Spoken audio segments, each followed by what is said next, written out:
Spoštovano občestvo, lepo zdrav. Nahajam se v Ljubljani. In sicer je to Tržaška cesta, kompleks, kjer se nahaja podjetje src.si.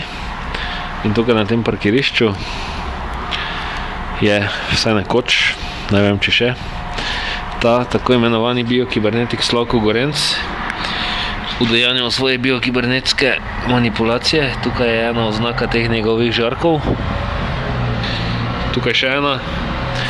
In to parkirišče bi naj bilo neke vrste zdravilni gaj po njegovih besedah.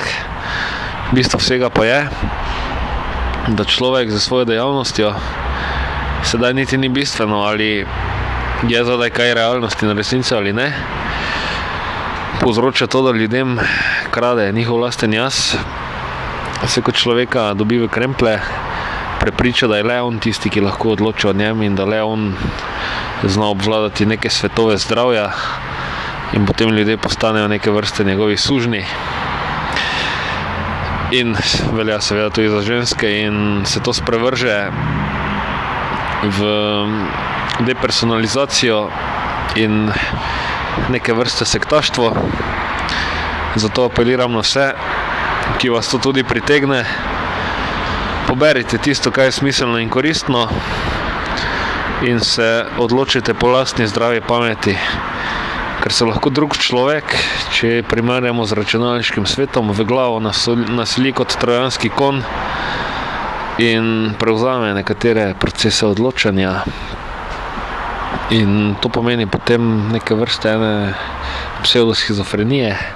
Človek misli, da je z njim vse v redu, dejansko je pa depersonaliziran in ga je strah nekih fenomenov, ki ga sploh ne ogrožajo in tako naprej. Torej, Slavko Gorenc za svojo biotehnologijo G-alfa lahko človeka potisne tja, kamor ne spada, in toliko bolj sporno je, ker je za njegove storitve treba plačevati kar mnogo denarja.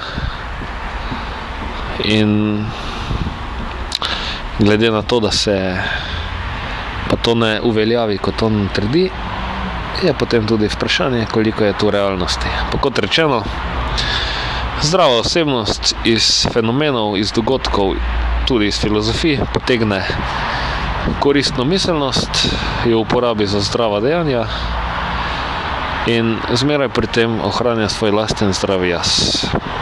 Stran od zmotnega gurujstva.